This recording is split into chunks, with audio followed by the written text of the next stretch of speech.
Saudara, aksi pengibaran bendera bergambar tengkorak Jolly Rogers dari serial anime One Piece jadi kontroversi jelang peringatan kemerdekaan Republik Indonesia. Belakangan aksi mengibarkan hingga menggambar bendera One Piece ini berkembang ke berbagai daerah. Jelang peringatan kemerdekaan Republik Indonesia, bendera bergambar tengkorak Jolly Roger dari serial anime One Piece jadi kontroversi. Awalnya, aksi mengibarkan bendera One Piece dilakukan sejumlah pengemudi truk, seperti yang terjadi di Pelabuhan Ketapang, Banyuwangi, Jawa Timur. Aksi mereka lantaran geram berhari-hari tertahan menanti penyeberangan ke Bali.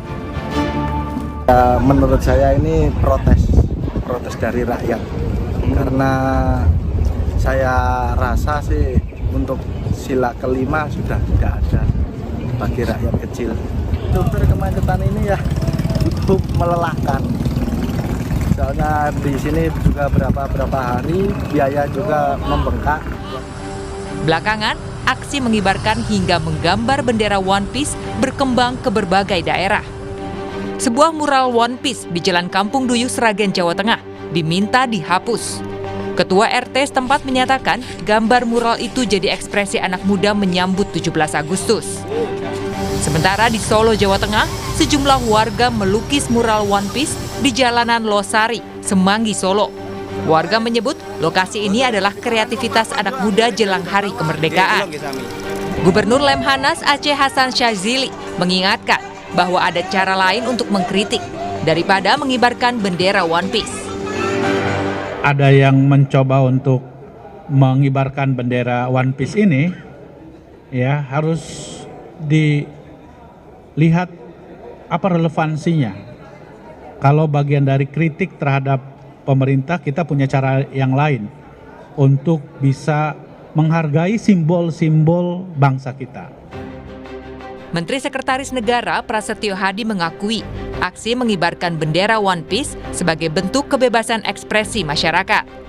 Tapi ia minta aksi ini tidak dimanfaatkan pihak-pihak untuk mengganggu kesakralan hari ulang tahun kemerdekaan Indonesia. Kalau berkenaan dengan kreativitas dari kawan-kawan komunitas-komunitas, tentu itu sebagai sebuah kebebasan berekspresi dan tidak ada masalah. Tapi tolonglah, ini jangan dimanfaatkan untuk hal-hal yang mengganggu kesakralan. Misalnya kemudian memanfaatkan kreativitas tersebut ya, untuk menghimbau ya, supaya mengibarkan bendera-bendera selain bendera merah putih. Kan itu yang tidak benar gitu. Sementara itu, Bareskrim Polri enggan berkomentar banyak terkait aksi pengibaran bendera One Piece jelang peringatan kemerdekaan. Bareskrim meminta agar masyarakat tetap menjaga persatuan dan kesatuan bangsa. Tim Liputan Kompas TV. Kita ulas lebih dalam soal fenomena bendera bajak laut atau One Piece dari serial anime bersama Hendarsam Marontoko, politisi Partai Gerindra, dan Usman Hamid, Direktur Eksekutif Amnesty International Indonesia. Selamat malam, Bung Usman. Selamat malam. Hendarsam. Selamat malam. Saya ke Bung Usman dulu deh. Oke. Tadi kan kita lihat ya di berita pengantar, ada aparatur TNI yang menghampiri sekelompok pemuda yang menggambar mural seperti mural yang tidak ada kaitannya sebenarnya dengan bendera merah putih. Kalau dalam konteks itu, apakah tindakan represif? Ya, kalau saya melihat itu agak represif ya. Apakah tindakan represif seperti itu ancaman sanksi punya ancaman sanksi pidana berdasarkan Undang-Undang 24 nomor tahun 2009 yang dianggap melanggar HAM katanya? Tidak ada. Itu bagian dari kebebasan berekspresi masyarakat. Menggambar di jalan, mural di tembok gitu ya. Sepanjang yang punya tembok nggak keberatan. Itu pun kalau yang punya tembok keberatan urusannya lain ya. Terus yang kedua kan, kalau itu dianggap melanggar hukum, pertanyaannya apakah personil TNI adalah aparat penegak hukum? Juga urusan yang lain lagi tuh. Kan seharusnya kan tentara benar-benar fokus melaksanakan kebijakan pertahanan negara. Nah, kalau memang itu dianggap pidana, pidananya apa? Nah, salah satu menteri mengatakan itu makar. Makar itu ada banyak pasalnya. Yang mana? Pasal 104 kah? Misalnya membunuh presiden, merampas kemerdekaan presiden, mencegah presiden untuk melaksanakan tugasnya. Atau pasal 1 misalnya 07 mengenai penggulingan pemerintahan yang sah misalnya. Atau pasal 108 misalnya mengenai pemberontakan gitu. Nah ini yang mana? Kalau menurut saya satu pun dari pasal tidak ada yang bersangkut dengan tindakan pengibaran bendera One Piece itu. Jadi saya kira tindakan masyarakat dalam mengibarkan bendera One Piece itu anggaplah sebagai bagian dari cara mereka menyatakan pikiran, cara mereka menyatakan pendapat. Ini kan sebenarnya alegori. Alegoris itu sangat penting karena dia bisa menyederhanakan kompleksitas persoalan. Misalnya tadi supir-supir truk.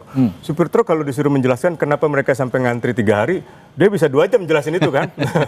Tapi habis itu dia tunjukkan dengan suatu alegori gitu kan. Dengan satu simbol yang mungkin dia tonton dari film itu.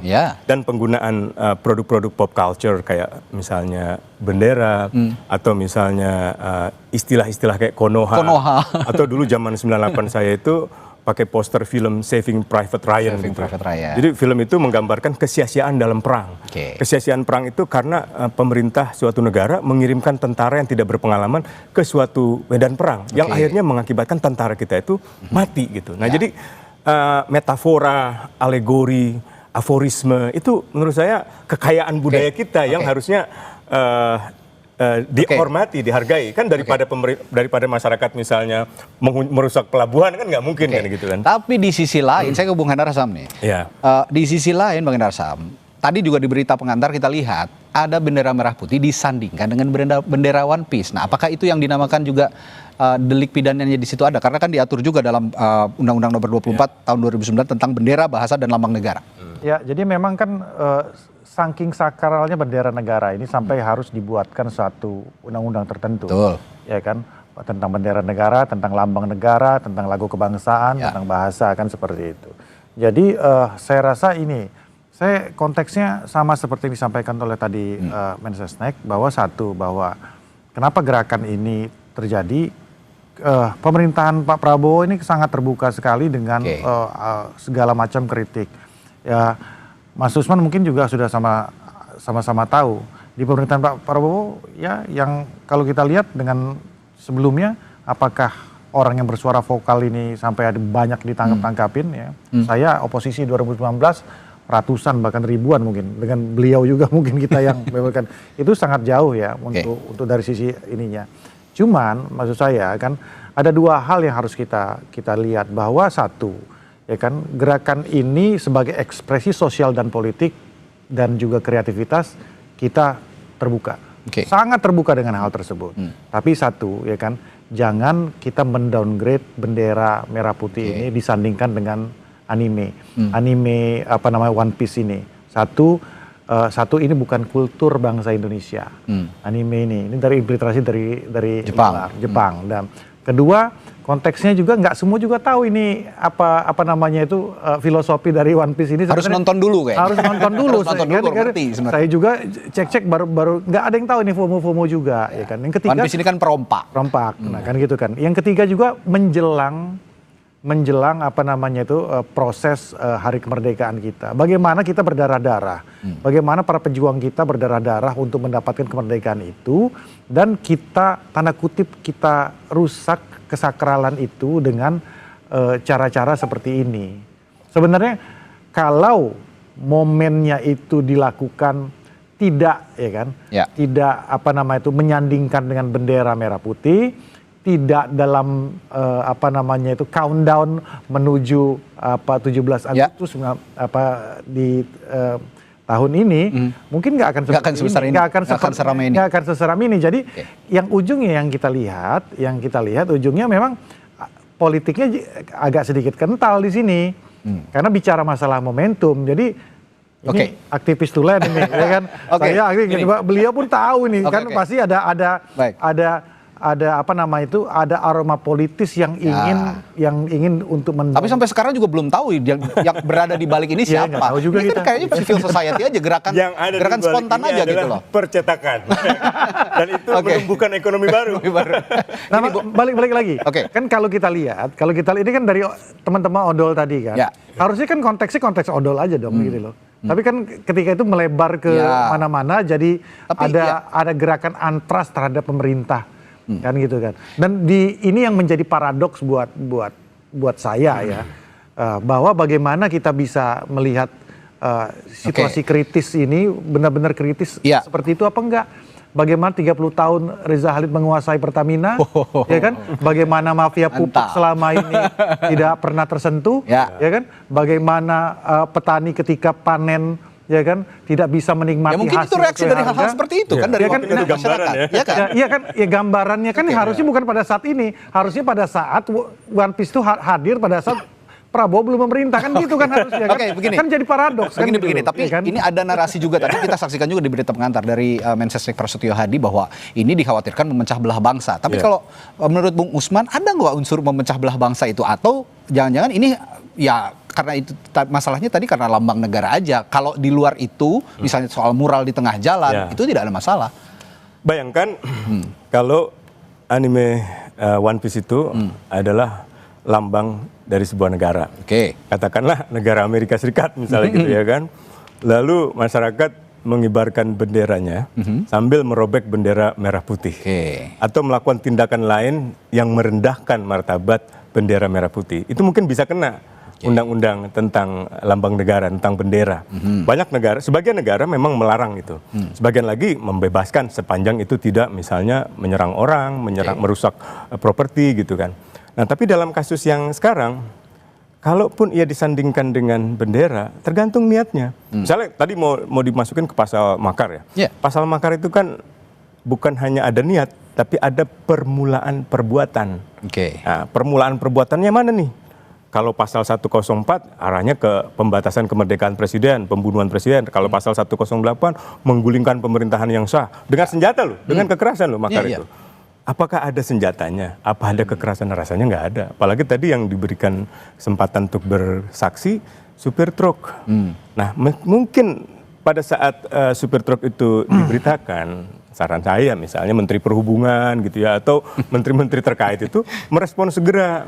Sehingga antrian di pelabuhan itu tidak begitu lama. Saya pernah ngerasain itu 2023 nggak salah saya ke Bali itu naik bawa mobil sendiri ngetes umur ya.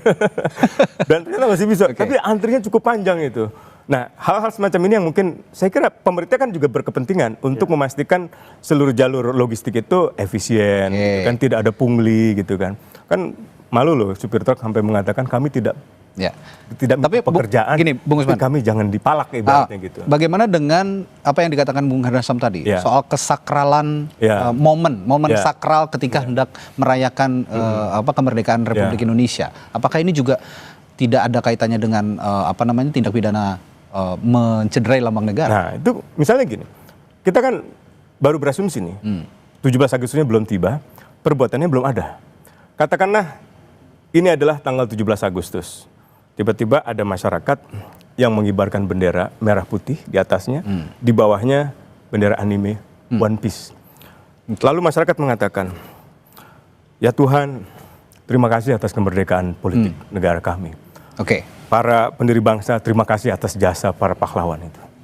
Namun setelah kami refleksikan selama 80 tahun, kami merasa kemerdekaan itu masih jauh. Tadi kan Pak supir truk mengatakan keadilan sosial belum tercapai. Sila kelima ya. Kalau ia ungkapkan dalam kehusyuan semacam itu, dalam kekhidmatan semacam itu, dan kebetulan dia mungkin kelahiran tahun 2000-an atau anak Gen Z gitu, caranya adalah melampiaskan dengan alegori sebuah film gitu. Susah kan kita mengatakan itu ada unsur kejahatan gitu. Tapi dengan analogi supir truk seperti itu, hanya seorang supir truk memiliki analogi seperti itu, punya intelektualitas yang sebagus itu, menurut saya sangat-sangat hebat mereka. Hebat dong. Iya, jadi itu kan kehebatan dan kecerdasan seseorang dalam menjelaskan suatu masalah bukan pada caranya yang rumit, apa pada diksi atau istilah yang berat-berat gitu. Tapi kemampuannya menyederhanakan itu dalam sebuah metafora, sebuah alegori. Lihat aja kitab-kitab suci, isinya kan metafora, alegori, aforisme, sufi-sufi seperti Jalaluddin Rumi itu menggunakan ilustrasi-ilustrasi yang tidak langsung dengan bahasa lain, dengan kata lain, dengan menggunakan sastra sebenarnya itu. Tapi ini ada yang unik nih. Saya tanyakan ke Bung Hernasam nih. Tim riset kami punya punya informasi bahwa ternyata bendera One Piece ini pernah dipakai atau pernah disinggung oleh Wakil Presiden Gibran Rakabuming Raka. Apa pendapatnya? Tapi dijawab dulu. Setelah jeda di Sapa Indonesia Malam, tetaplah bersama kami.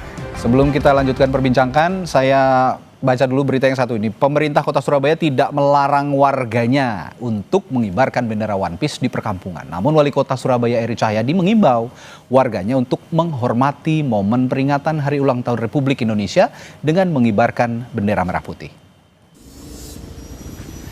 Dari data Badan Kesatuan Bangsa dan Politik Bangpol Kota Surabaya, terdapat 6 titik lokasi pengibaran bendera hingga grafiti di perkampungan berlambang One Piece. Namun bendera dan gambar One Piece itu telah diturunkan dan dihapus oleh aparat. Menanggapi hal itu, Wali Kota Surabaya Eri Cahyadi bilang tidak ada larangan pasti warga untuk mengibarkan bendera kartun anime One Piece.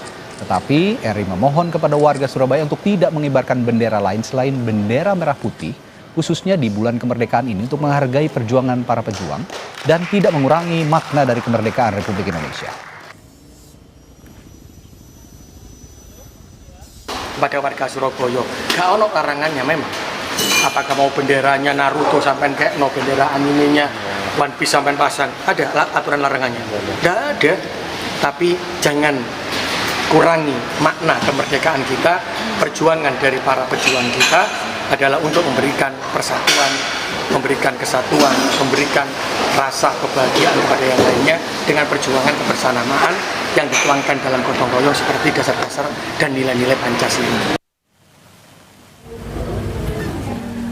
Saudara, sementara itu Gubernur Jawa Timur Hovifah Indar Parawansa juga menanggapi soal polemik pengibaran bendera One Piece jelang Hari Kemerdekaan ke-80 Republik Indonesia. Menurutnya sebaiknya masyarakat menghormati bulan kemerdekaan dengan hanya mengibarkan bendera merah putih. Hovifah menyatakan bahwa merah putih hingga harga mati untuk masyarakat diminta agar menghormati bulan kemerdekaan dengan hanya mengibarkan bendera merah putih sepanjang bulan Agustus. Hovifah juga mengaku telah memberikan atau membagi-bagikan bendera merah putih langsung ke masyarakat Jawa Timur. Merah putih harga mati, jadi tolong hormati, ini kita pada bulan kemerdekaan, jadi yang kita kibarkan adalah bendera merah putih, itu ya kawan-kawan. Artinya di Jawa Timur imbauan untuk memasang bendera merah putih? Sudah, surat edarnya sudah, saya kemana-mana sudah membagi tuh bendera merah putih kemana-mana. Ya, apa yang dilakukan atau dinyatakan oleh Pak Eri Cahyadi, Wali Kota Surabaya dan Gubernur Jawa Timur Hovifah sebenarnya senafas dengan apa yang kita bicarakan hari ini. Dan sepanjang itu tidak disandingkan dengan bendera merah putih, tidak masalah gitu. Jadi apa yang Anda dorong kira-kira ke depannya untuk fenomena One Piece ini? Ya itu tadi aja, sebenarnya masalah momentum aja. Jadi karena gerakan masyarakat itu ada yang genuine, ada juga yang tidak hidup di ruang kosong. Memang kan seperti itu kan. Nah, kalau saya melihatnya gini ya, bukan kritik tapi masukan kepada adik-adik kita bahwa memang kita ini mengalami krisis nasionalisme. Bagaimana tendensi anak-anak muda kita ini lebih senang mentertawakan bangsanya sendiri dan negaranya sendiri. Nah, ini berbeda dengan kami ini nih yang dulu kita berusaha nasionalisme itu kita perjuangkan. Ini sebenarnya lagi pengen kita ubah bahwa mentertawakan gimana contoh gini ya, 10 tahun yang lalu aja lah. Gimana ketika Indonesia dengan Malaysia sedang tanding bola. Itu nasionalisme tinggi banget kita dengan mereka. Tapi enggak, kalau sekarang itu enggak. Kita malah mentertawakan diri kita, mengatakan negara Konoha, ya kan, Wakanda, ya kan, terlepas dari segala macam kekurangan yang ada di pemerintahan sebelumnya. Tapi artinya bahwa hal-hal seperti inilah yang memang harus mulai kita pupuk. Jadi mentertawakan diri sendiri itu atau bukan ngenyek gitu ya bahasa itu ya, nyinyir terhadap dan ngenyek terhadap bangsa sendiri itu malah diketawain sama bangsa-bangsa luar gitu loh. Gini, berangkat dari pernyataan Bung Hendar Sam tadi, ketika banyak anak-anak muda kita yang sekarang ya mungkin sedikit kurang menghargai negara lah begitu.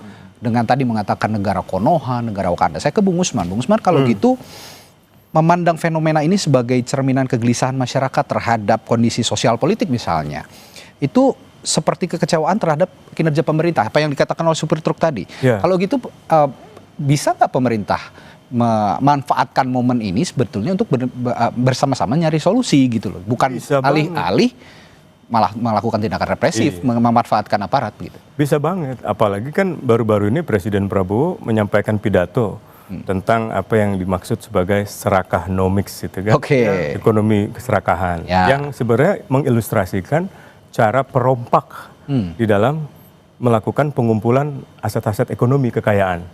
Nah justru kampanye One Piece ini dengan gambar perompak ini sebenarnya selaras dengan pidatonya Prabowo. Ini anggap aja sebagai DPR jalanan nih. DPR Senayan mungkin caranya dengan undang-undang, Bung Hendarsam, dan kawan-kawan, debat RUU bermalam-malam gitu. Tapi cara masyarakat kan lain lagi, nggak bisa disamakan dengan Bung Hendarsam. Dia punya caranya sendiri. Kalau itu dengan ungkapan-ungkapan sastra atau ungkapan seni atau ungkapan budaya gitu. Kalau gitu, kalau dibilang kata Bung Hendarsam tadi sudah mulai mengikis nasionalisme anak-anak muda, sebenarnya anak-anak muda ini kan sayang dengan kondisi seperti sangat ini. Sangat sayang. Kan lihat super truk tadi. Keadilan sosial tidak ada. Kan dia sebenarnya tidak sedang mengecam pemerintahan Prabowo. Dia sedang mempertanyakan di negara ini kenapa keadilan sosial nggak hadir. Nggak ada gitu. Apakah itu sekarang pemerintahan Prabowo? Apakah sebelumnya pemerintahan Jokowi, SBY, misalnya Mega, atau Gus Dur, atau Soeharto, atau bahkan Soekarno dan seterusnya gitu. Jadi kenapa keadilan sosial itu nggak hadir? Kan kecintaan pada bangsa ini nggak bisa direduksi pada nasionalisme dalam pengertian persatuan saja, seperti yang tadi diutarakan gitu. Jangan sampai pecah belah, kita harus bersatu. Kan seolah-olah kebangsaan itu hanya pada sila ketiga. Padahal sila ke-1 tentang ketuhanan yang Maha Esa, kemanusiaan yang adil dan beradab, yang keempat kerakyatan, yang kelima keadilan sosial. Itu kan ada 4 sila lainnya yang sebenarnya juga disuarakan oleh masyarakat. Nah kita bertahun-tahun diindoktrinasi seolah-olah segalanya itu ada pada persatuan dan kesatuan. Bahkan Undang-Undang Dasar kan biasanya kita menyebut Undang-Undang Dasar Republik Indonesia. Mau dikatakan NKRI, Undang-Undang Dasar Negara Kesatuan Republik Indonesia. Ini ada alasannya nih. Yaitu datang dari filosofi ideologi kekeluargaan, ideologi familial yang menganggap negara dengan masyarakat itu seolah-olah keluarga. Orang tuanya adalah negara, rakyatnya adalah anak. Karena itu mereka tidak percaya anak itu boleh melawan orang tua. Padahal ini bukan orang tua dan anak. Ini negara modern yang hubungannya egaliter gitu. Jadi, saya kira itu harus diterima dengan lebih terbuka gitu. Alih-alih gitu ya memberikan sikap yang represif terhadap Gen Z, milenial gitu ya. Kita tahu loh ya usia-usia kita tahu lah kalau dinasehatin sih masih bisa nerimo-nerimo. Gen Z kan agak susah nih kalau dinasehatin, mereka punya cara lain untuk mencari cara kritik lain. Nah, alih-alih memberikan, ya tadi saya tanyakan, kenapa enggak pemerintah tahu bahwa Gen Z ini kan generasi emasnya Indonesia gitu. Kenapa enggak dirangkul aja gitu. Kita harus pilah dulu. Odol ini apakah mereka kan selalu punya cara gitu loh. Masalah odol ini, Tapi kan bukan hanya odol ya. Iya, konteksnya sudah meluas kan. Bung Usman tadi kan. Konteksnya odol apakah ini mewakili Gen Z atau tidak? Kan ini kan hal yang berbeda sebenarnya kan. Jadi ini kan masyarakat kecil bawah dan pekerja-pekerja yang ada pada saat itu. Dan ini nggak bisa kita samakan dengan Gen Z yang mungkin punya perspektif yang berbeda tentang ini. Ya, memang masalah odolnya masalah keadilan sosial. Itu tentu. Dan saya mensupport hal tersebut apabila memang ini harus diselesaikan secara cepat-cepatnya. Tapi di satu sisi bahwa memang kita algoritma sosial kita ini menjurus ke arah terkikisnya nasionalisme, ya kan? Ini yang menurut saya kita agak miris dengan kami ya, yang boomers ini, ya kan? Bagaimana kita sekarang saya balik bertanya kan, teman-teman adik-adik kita itu kan tahu nggak, ya kan, pahlawan-pahlawan kita itu siapa-siapa aja sih, ya kan? Apa yang sudah dilakukan, ya kan? Dari daerah mana segala macam.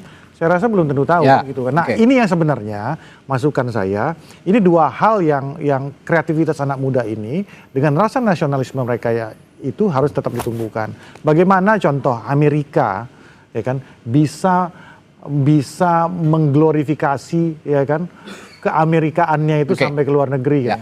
Film Amerika lawan Vietnam aja Amerika itu kalah, tapi dengan film Rambo dia bisa menang. Jadi hal-hal seperti ini sebenarnya yang ke depan harus maksudnya ada titik temu antara kreativitas dari Gen Z ini tapi dengan nasionalisme. Kalau saya boleh menyimpulkan perbincangan malam hari ini, jangan buru-buru menyimpulkan bahwa ini tindak pidana. Harus dipilah juga. Itu tidak. Saya juga jangan menyimpulkan buru-buru ini tindak pidana. Harus dipilah juga konteksnya mana kreativitas, mana yang menghina lambang negara. Baik, terima kasih Bung Usman, Bung Hendar Sam sudah berbagi perspektifnya malam hari di Sapa Indonesia Malam. Tetaplah bersama kami saudara, setelah jeda Sapa Indonesia Malam akan kembali dengan informasi lainnya. Kapal cepat